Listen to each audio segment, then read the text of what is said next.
Hey, it's Monday evening, Monday night, I guess. I really should try to make you videos more often. Sorry. So I think Joanna and I made you the video in Bruges. Softy, yes, I saw the Ghent altarpiece. That's what I did last Tuesday morning. Yeah, Tuesday. Um, Maybe it was Wednesday. Whatever. I did not go see the Bruges Madonna. I thought about it. Our guide mentioned it on the free tour we did, but then I said, you know what? I've seen many, many art, and I would like to not art right now. I want a drink. So I did. And then we went back to Belgium, to Brussels. Um, what did I do? That was Wednesday. Thursday. Thursday, we went for lunch with two of Joanna's friends. Um, One of whom has a baby who's just like 8 months old and super with it, like really present, which was surprising for 8 months, like fully engaged in what we were doing, which was very exciting. I got to hold the baby. It was also exciting. Um, and then I went to the comic book museum, which would have been more interesting if more of the blurbs were in English, but like the comics themselves were all in French or Dutch, and there weren't any English translations of the comics. So, um, that might have been it for Thursday. Friday, Friday I hit up. Friday was a busy day. I hit up the Matisse Museum. Matisse? No, Magritte. Magritte. The This Is Not a Pipe dude, which every time I see it, I'm reminded of the meme. Um, Safta, clarification for you: there was for a while a meme response. I don't really know where it came from, where people were responding to things with "bitch, I might be," like, "Oh, you're not gonna really blah blah blah," and they're like, "Bitch, I might be." So it was a picture. It was the pipe from "This Is Not a Pipe," and underneath it just said "Bitch, I might be," and it makes me giggle. Yeah, so I went to see it. His work is interesting because like a lot of it was in that same style as like the pipe and the man with the apple in front, and like very clear cut concrete objects that are freaking weird and you don't really know why they're there.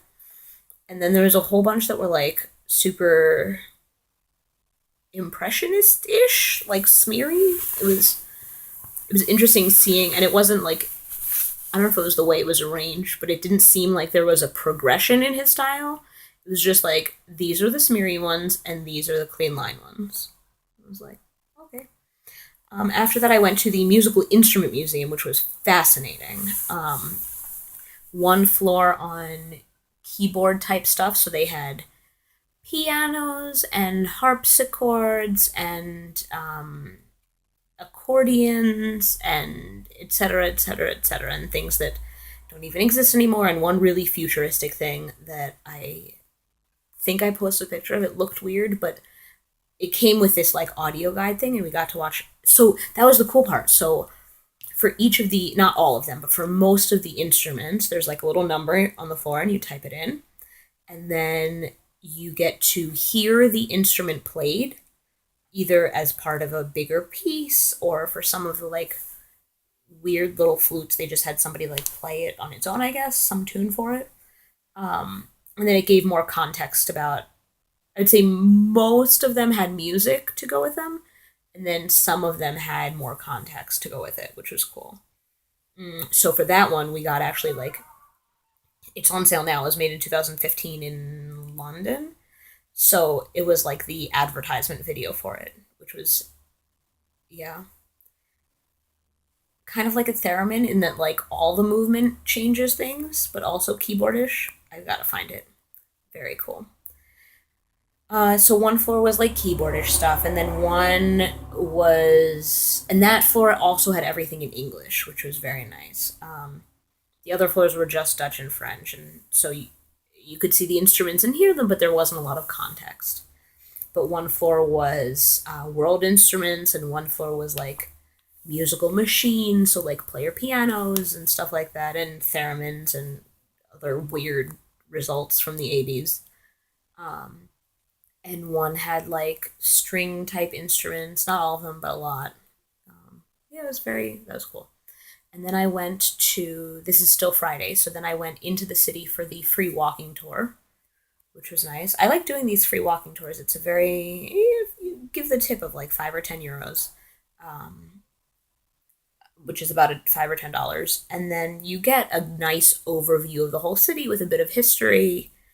And doing it in so many cities, like you can sort of link the history together, and then I can decide during the tour which things I want to do again or which things I want to do more. They'll be like, "Oh, that's a castle and it's kind of cool inside," and I'll be like, "Okay, after this tour is over, I'll go into that castle and like really look at it." Or like, "This is a design museum, but we don't have time, so we're walking past," and I'll be like, "Okay, let's do the design museum." Um, I only ate 2 waffles during my visit, and I'm pretty disappointed in myself. That's not enough. I had fries once, which was good. Um, that same day, in fact, I had fries and then waffles, and then bought some chocolate, as expected. And then I went out to Quidditch practice, which it turned out was canceled, but I didn't find out till I got there. Um, so, Golly, I'm sure you know what zines are. Softy, you might, but it's worth looking up. Zine. Um, and Joanna and Nina, I think Nina was hosting it. It was a 24-hour zine workshop event. So the idea is participants, it starts 5 p.m. Friday, goes till 5 p.m. Saturday, and it includes like everybody slept from 10 to 10. It was 12 hours really, but everybody, the goal was to create a zine within 24 or 12 hours. Um, so that was fun meeting a whole bunch of like queer activist people on Friday night. And then Saturday we went there. Saturday evening, the three of us and some other friend whose name Aurora, like Aurora, but not went for gelato, and then we got groceries, and then we watched Josie and the Pussycats. Um, Sunday, I went to Train World, and then I really did go, that was very cool. It was like a whole history of trains in Belgium, but mostly Brussels, and like what different signals mean and different track shapes and different styles of trains, and they have like just actual train cars in there. Um, and there's like a train driving simulator and all this stuff.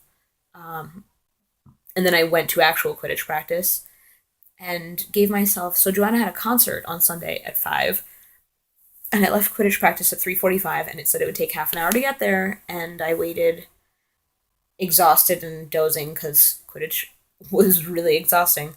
Um,